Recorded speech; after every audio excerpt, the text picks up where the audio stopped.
이 시간 사도신경으로 우리의 신앙을 다 함께 고백하도록 하겠습니다. 전능하사 천지를 만드신 하나님 아버지를 내가 믿사오며 그 외아들 우리 주 예수 그리스도를 믿사오니 이는 성령으로 잉태하사 동정녀 마리아에게 나시고 본디오 빌라도에게 고난을 받으사 십자가에 못 박혀 죽으시고 장사한 지 사흘 만에 죽은 자 가운데서 다시 살아나시며 하늘에 오르사 전능하신 하나님 우편에 앉아 계시다가 저리로서 산자와 죽은 자를 심판하러 오시리라. 성령을 믿사오며 거룩한 공회와 성도가 서로 교통하는 것과 죄를 사하여 주시는 것과 몸이 다시 사는 것과 영원히 사는 것을 믿사옵나이다. 아멘. 하나님, 이 시간 우리가 주님 앞에 예배로 우리의 마음을 고백하고 나의 마음을 주님 앞에 올려드리게 하시니 참으로 감사드립니다. 거룩하신 성령 하나님, 이 시간과 장소 가운데 역사하여 주셔서 예배드리는 우리의 마음 가운데 충만히 임재하여 주시옵시고 도우시는 성령님의 은혜와 손길로 말미암아 이 땅 가운데 싸워 승리하는 삶을 살아갈 수 있도록 주님 붙잡아 주시옵소서. 우리는 너무나도 연약하여서 이 땅 가운데 하나님의 자녀로 살아가야 함에도 불구하고 때때로 죄에 굴복하고 하나님을 멀리하게 되는 삶을 살게 될 때가 참으로 많이 있습니다. 하나님, 내가 알고 그리고 또는 모르는 지은 죄 모두 다 주님 앞에 고백하고 회개하기를 원하오니 회개하는 10년 가운데 주님 함께하여 주시옵시고 우리를 용서하여 주시옵소서. 우리가 구원받은 하나님의 자녀로 다시 한번 우리 주님 앞에 나의 마음을 고백하고 하나님의 자녀된 삶을 살아갈 수 있도록 인도하여 주시옵시고 그렇게 살아가는 우리의 인생 가운데 주님 도우시는 역사를 도하여 주시옵소서. 우리가 간절히 주님 앞에 기도합니다.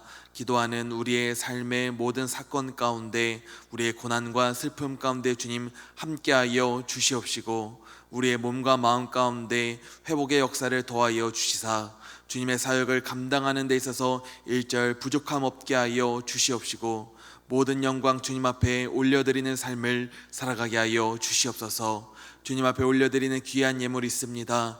1000번째 예물과 생일감사 헌금 가운데 주님 함께하여 주시옵시고 하나님과 이웃사랑의 지경을 위하여서 주님 사용하여 주시옵시고 함께 올려드리는 귀한 마음의 소망 가운데 주님 함께하여 주시옵소서. 예수님의 이름으로 간절히 기도 올려드립니다. 아멘. 이 시간 우리 함께 찬송가 455장 찬송가 455장 주님의 마음을 본받는 자 찬양하도록 하겠습니다. 주님의 마음을 본받는 자 그 마음의 평강이 찾아오면 험악한 세상을 이기리니 하늘로부터 임함이로다. 주님의 마음 본받아 살면서 그 거룩하신 나도 이루리. 주 모습 내 눈에 안 보이며 그 음성 내 귀에 안 들려도 내 영혼 날마다 주를 만나 신령한 말씀 늘 배우도다. 주님의 마음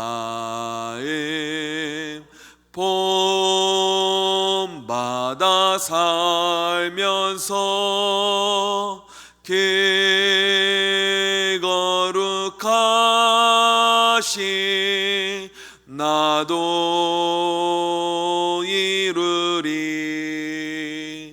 가는 길 거칠고 험하여도 내 맘에 불평이 없어짐은 십자가 고난을 이겨내신 주님의 마음 본받음이라. 주님의 마음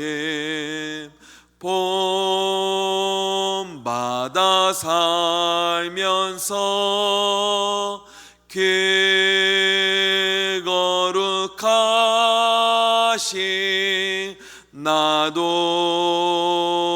이루리.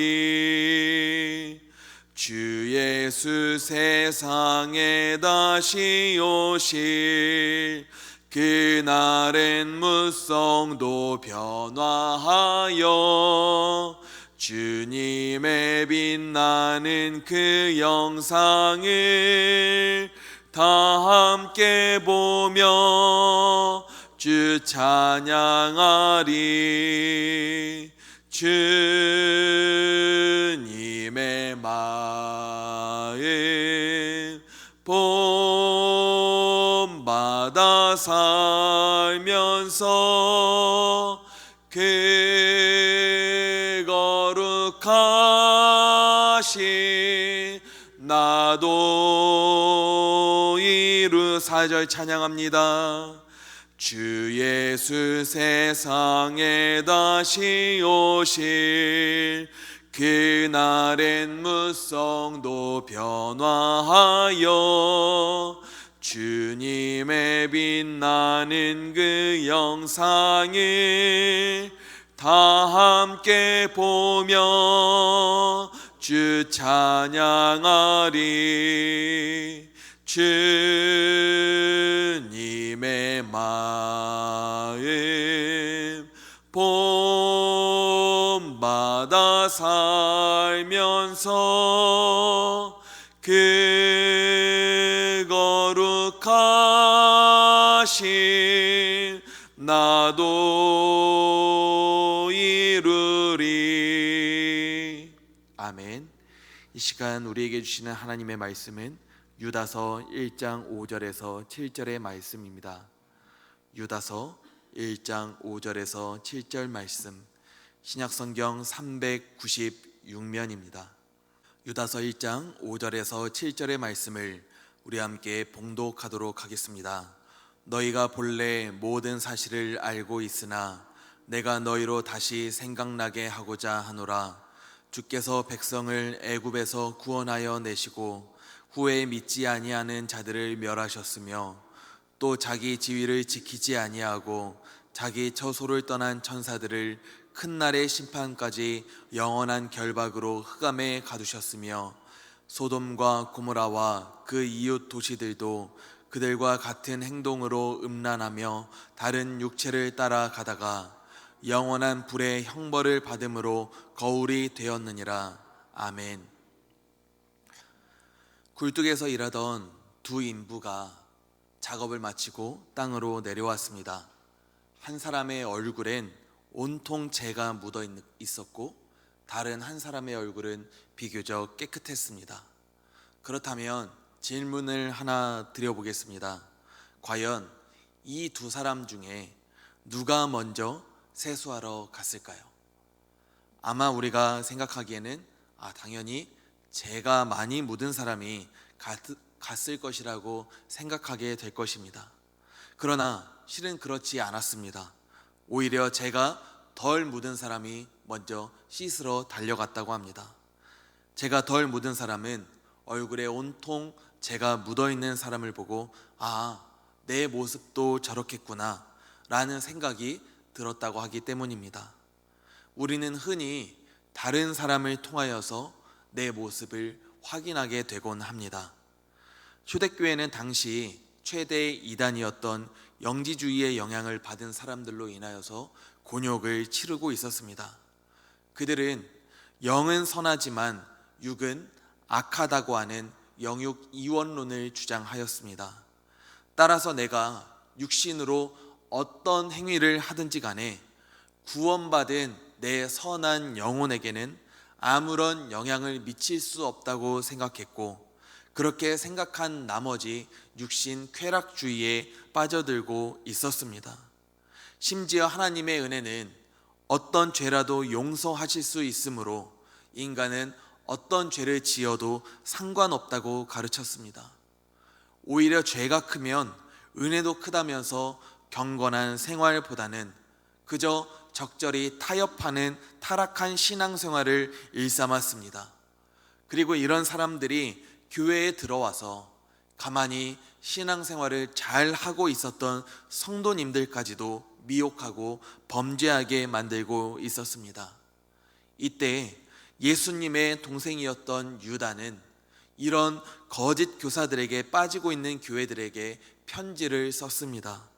거짓된 교사들의 실체를 밝히 보여주고 이런 이단과 맞서서 힘써 싸울 것을 강력히 권고하기 위함이었습니다. 유다는 오늘 간절한 마음을 담아 초대교회의 성도들에게 어떤 하나님의 교훈을 전했을까요? 그것은 바로 하나님께서는 이런 자들을 용납하지 않고 심판하신다는 사실입니다. 먼저는 구약시대의 이스라엘 백성이 출애굽한 후에 불신앙으로 인하여 심판을 받은 사건을 우리가 알고 계실 것입니다. 5절에 기록된 말씀을 제가 봉독해 보겠습니다. 주께서 백성을 애굽에서 구원하여 내시고 후에 믿지 아니하는 자들을 멸하셨으며, 이스라엘 백성들은 출애굽을 통하여 하나님의 구원의 역사를 모두가 경험하였습니다. 광야 생활 가운데 하나님께서 주신 구름 기둥과 불 기둥의 역사를 통하여서, 하나님께서 주시는 만나와 메추리의 역사를 통하여서 하나님의 보호하심과 인도하심을 체험하였습니다. 또 시내 산에서 하나님의 계시와 말씀을 받기까지 했습니다. 그러나 여호수아와 갈렙을 제외한 10지파의 정탐꾼들은 불신앙의 눈으로 살펴보고 부정적인 보고만을 함으로 이스라엘 백성 전체가 하나님을 원망하고 신뢰하지 않게 되었습니다. 결국 이 일로 인하여서 이스라엘 백성들은 다시 광야에서 38년 동안 유리해야 했습니다. 원망하고 불신앙한 사람들은 다 광야에서 엎드러져 죽은 후에야 그들의 후손들만이 가나안 땅에 들어갈 수 있게 된 것입니다. 이처럼 주님의 은혜와 그 사랑을 경험하고도 내 눈앞에 작은 어려움과 미혹, 겪게 되는 손해마다 주님을 원망하고 부인하는 자는 하나님의 은혜 가운데 머무를 수 없다는 것입니다. 또한 자신의 위치를 잊어버리고 교만하여 하나님의 보좌를 넘보다 하나님의 심판을 받은 일부 천사들에 대해 성경은 말합니다. 6절의 말씀을 제가 봉독하겠습니다. 또 자기 지위를 지키지 아니하고 자기 처소를 떠난 천사들을 큰 날의 심판까지 영원한 결박으로 흑암에 가두셨으며, 사도 베드로는 베드로서 2장 4절에서 하나님이 범죄한 천사들을 용서치 아니하시고 지옥에 던져 어두운 구덩이에 두어 심판 때까지 지키게 하셨다고 말합니다. 이처럼 천사들이라도 타락하여 자신의 지위나 처소를 버리고 하나님을 번역하니 심판을 당하게 됩니다. 마찬가지로 우리도 하나님의 피조물이요 주의 백성이요 사랑받는 주님의 자녀지만 그 자리를 지키지 아니하고 내가 하나님의 자리에 있기를 원하게 되는 사람들은 주의 은혜 가운데 있지 못하게 된다는 것입니다. 그리고 성문란과 비도덕적인 죄악으로 하나님의 심판을 받은 소돔과 고모라와 그 이웃 도시들의 일을 생각해 보셨으면 좋겠습니다. 7절 말씀을 제가 봉독하도록 하겠습니다. 소돔과 고모라와 그 이웃 도시들도 저희와 같은 모양으로 간음을 행하며 다른 색을 따라가다가 영원한 불의 형벌을 받음으로 거울이 되었느니라. 창세기 19장에 기록된 이 소돔과 고모라의 멸망 사건은 성경에서 많은 선지자들을 통하여서 하나님의 심판에 대한 예로 자주 나타나고 있습니다. 소돔과 고모라의 사람들이 지은 죄에는 물론 여러 가지가 많이 있겠지만 그 중에서도 음란을 대표적인 죄로 말합니다. 소돔과 고모라의 사람들은 하나님께서 주신 육체를 거룩하게 사용하려 하지 않았습니다. 오직 음란을 쫓아 다른 남자, 여자와 관계를 맺었고 심지어는 더 강한 쾌락을 쫓아 동성끼리도 관계를 맺었습니다. 나 자신을 절제하지 못하고 육체를 쾌락을 위해서만 사용하는데 그 개인과 가정이 건강한 가정으로 사람으로 세워질 수가 있겠습니까? 그 가운데 태어난 어린 생명들은 무슨 죄입니까? 가정이 무너진 곳에서 자라나는 생명, 부모가 누군지 모르고 살아가는 생명들이 행복한 사람으로 살아갈지 참 만무합니다. 그들에게는 하나님의 말씀은 없고 오직 내 안의 쾌락, 본성, 이 땅에서의 행복만이 전부였습니다. 결국 소돔과 고모라의 사람들은 하나님이 주신 질서를 무시하며 살다가 영원한 불의 형벌을 받게 됩니다. 이처럼 유다는 세 가지 하나님의 심판을 제시하면서 이단자들도 거짓 교사들도 하나님의 심판을 피할 수 없을 것이라 강력하게 경고하고 있는 것입니다. 우리는 오늘 이 세 가지 심판 사건을 통하여서 심판받는 사람들이 어떤 사람들이었는지 알 수 있습니다. 믿지 아니하는 자들, 자기 지위를 지키지 아니하고 자기 처소를 떠난 자들, 음란하며 다른 육체를 따라가는 사람들입니다. 그리고 이런 일과 사건들은 오늘을 살아가고 있는 우리에게 거울이 되고 본보기가 된다고 성경은 말하고 있습니다. 이러한 사건을 거울 삼아 너희는 이러한 심판을 받지 않도록, 이러한 자들이 되지 않도록 주의하라는 것입니다. 거울의 용도가 무엇입니까? 거울은 나의 모습을 비춰보는 용도입니다. 저는 새벽 예배에 나오기 전에 화장실에 들어가서 대충 씻고 거울을 보면서 이렇게 머리를 이렇게 매만집니다. 그리고 옷을 입고 넥타이를 매고 다시 한번 거울을 보고 옷 매무새를 이렇게 다졌습니다. 그런데 하루는 새벽에 준비할 시간이 부족해서 제가 거울을 제대로 보지 못했습니다. 교회까지 오기 위해서는 횡단보도를 한번 건너야 돼서 그 횡단보도를 건너기 위해서 잽싸게 이렇게 뛰어오고 또 얼른 말씀을 전할 준비하고 이렇게 강단에 올라오다 보니 거울을 제대로 보지 못한 채로 강단 위에 서게 된 적이 있습니다. 그리고 예배를 드린 이후에 유튜브를 통하여서 설교하는 제 모습을 영상을 통해서 확인하게 됐는데 얼굴이 너무나도 화끈거리고 너무 창피해지는 겁니다. 분명히 앞쪽에는 이렇게 떠있는 머리가 없었는데 카메라가 조금 약간 위쪽에 있다 보니까 이렇게 뒤쪽에 까치집이 지어져 있는 게 영상을 통해서 확인할 수 있었던 것입니다.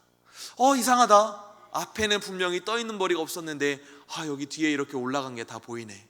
성도님들이 과연 어떻게 생각을 하셨을까?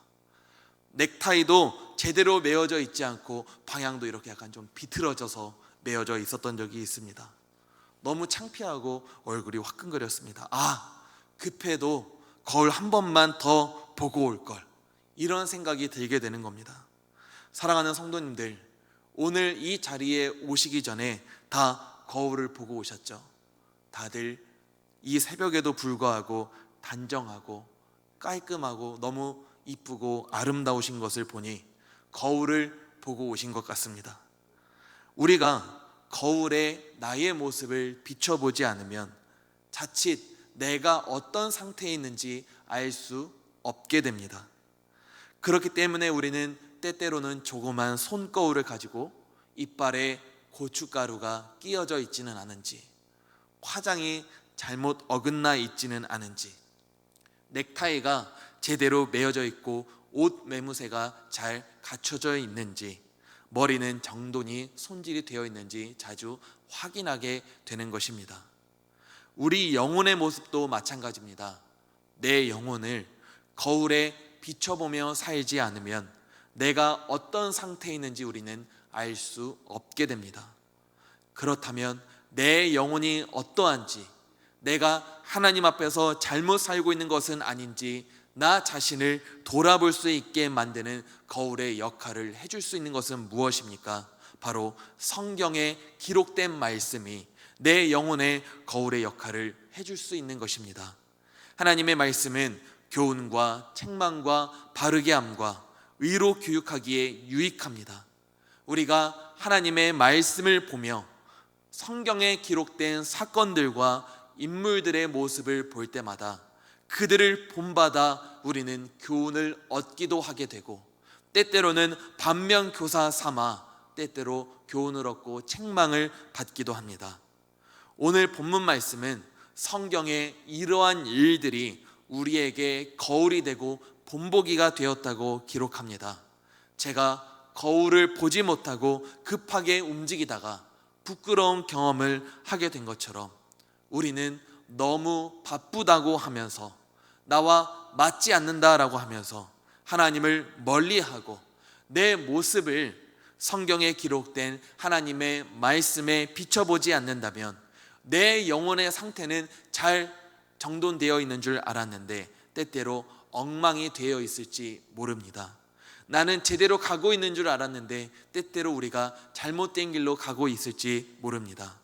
사랑하는 성도님들께서는 우리에게 주시는 하나님의 말씀을 거울 삼아 오늘 성경 말씀에 기록된 이 말씀과 사건을 거울 삼아 내 영혼의 상태를 늘 점검하며 사셨으면 좋겠습니다. 내 생각, 내 입장, 내 주장만을 내세우기보다는 늘 하나님의 말씀에 자신의 모습을 비춰보시고 잘못된 모습이 있다면 회개하며 고쳐나가시길 바랍니다. 그렇게 내 모습을 하나하나 고쳐나가고 정돈하다 보면 우리의 모습은 점점 예수님을 닮은 모습으로 변화되어 있을 것입니다. 여기저기 모나고 매끄럽지 못한 우리를 하나님의 사람으로 변화시키기 위해 주님께서 오늘도 우리에게 말씀의 거울을 주셨으니 늘 하나님 앞에서 영원히 단정하고 깨끗하고 거룩한 사람으로 살아가실 수 있는 우리 복된 성도님들이 되시기를 예수님의 이름으로 간절히 기도하며 축복합니다. 기도하겠습니다. 하나님, 오늘 말씀에 기록된 이 세 가지의 사건을 우리의 거울 삼아 본보기 삼아 우리가 내 영혼의 모습을 정돈하고 다시 가다듬을 수 있도록 인도하여 주시옵시고, 내가 잘못된 삶을 살아가고 있었다면 회개함으로 주님 앞에 나아가게 하여 주시옵시고, 악한 세력과 싸워 승리할 수 있는 삶을 살아가게 하여 주시옵소서. 늘 성경을 가까이 하며 거울을 보며 내 모습을 다시 가다듬게 되는 것처럼 성경을 보며 내 영혼의 모습을 관리하고 정돈하며 살아갈 수 있는 우리 복된 성도님들 되게 하여 주시옵소서. 예수님의 이름으로 간절히 기도 올려 드립니다. 아멘. 이 시간 우리가 함께 기도하실 때 우리가 주님 앞에 간절히 기도하는 기도의 제목을 가지고 우리가 기도하는 우리의 자녀들과 우리의 가정과 속한 공동체를 위하여서, 우리 교회와 우리의 다음 세대를 위하여서, 우리를 위하여서 기도하시고 사역하시는 담임 목사님의 그 말씀과 그 삶과 건강 가운데 성령님의 능력이 임하시도록 이 시간 예수 그리스도의 이름을 한번 부르짖고 우리 함께 기도하도록 하겠습니다. 주여